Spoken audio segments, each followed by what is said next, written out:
So in polarimeter tube we have a setup. Now in that setup we have that ordinary light. First of all we have a ordinary source of light. Now that passes through Nicol prism. That Nicol prism is used as a polarizer. So what do exactly we mean by polarizer? So let's talk about light. If we talk about light, light is a propagation of its two components. One is electromagnetic component, electric component, and one is magnetic component.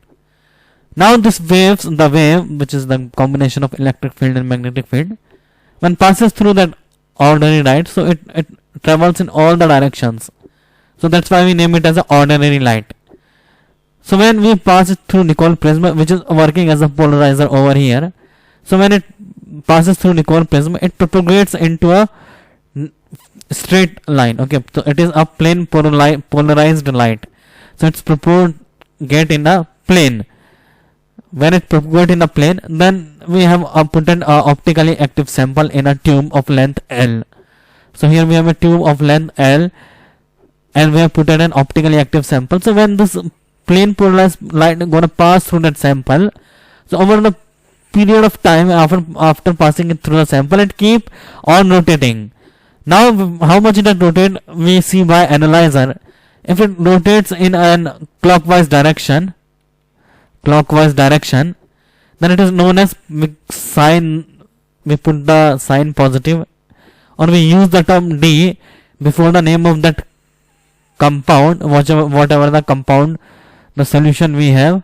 Okay, whatever the optically active sample, if we talk about, we have. And when it rotates into anti-clockwise direction, then we name it as a levorotatory, or we put a negative sign before the compound. So we use analyzer over here to observe the rotation of a compound.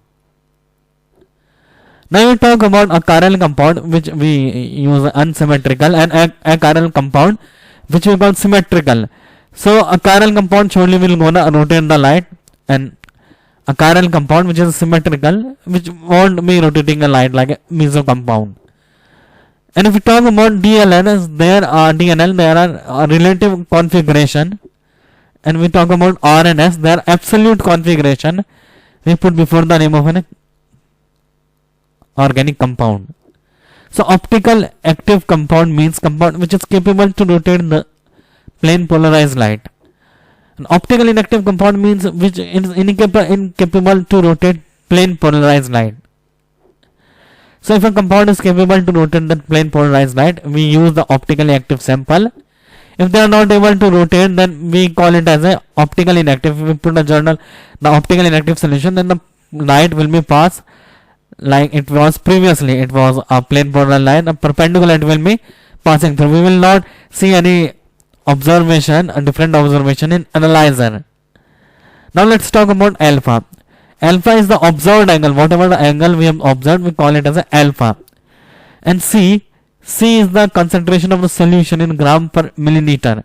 So in the concentration of solution we use in gram per milliliter. Or if we talk about the clear solution we have, the neat liquid we have, then we use its density instead of concentration. Then in density the term is used in gram per ml. Now that alpha, the rotation, is depends on the length of the tube. The length of the tube, the unit we are using is decimeter, and 1 decimeter equals to 10 centimeter. So that's that if we increase the length, then obviously the rotation, if it rotates in that direction, so rotation keep on increasing. And if we increase the concentration, then also the rotation will increasing. So angle that we are observing at that angle alpha, which is observed angle by our eye, okay, which is observed by eye, that is angle. So that is directly proportional to concentration and length. When we remove the proportionality sign, we get a constant. That constant we name as a specific rotation. So specific rotation comes out to be alpha, observed rotation, divided by concentration of the solution and length of the tube in decimeter.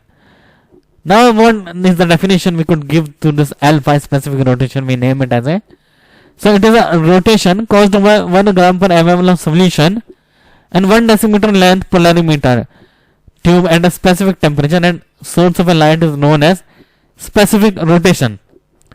So if we use 1 gram per ml solution, if 1 gram per ml is the solution and length is 1 decimeter, then the rotation we are observing, it is the known as specific rotation. Then alpha becomes equals to specific rotation.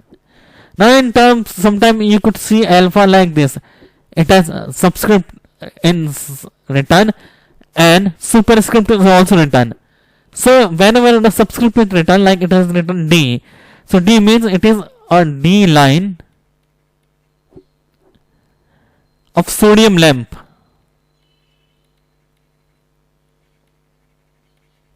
We have a sodium lamp and it is the D line of sodium lamp. D line means lambda will be equals to 589.6 nanometer.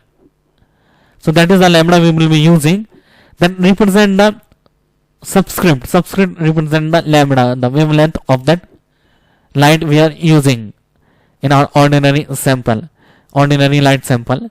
And if we talk about temperature, it is the superscript. If you see, it is written as temperature. Generally is written in degrees Celsius. Here the temperature we are using is 25 degrees Celsius at normal temperature we are talking about. So with the help of this polarimeter tube, the setup, we see that we could determine whether the compound is optically active or not, and when it is optically active, then how much is the degree of rotation, and what is the LIMO compound. It's okay. If we get LIMO compound, then we could know the racemization and lot of application we could know with the help of that polarimeter tube.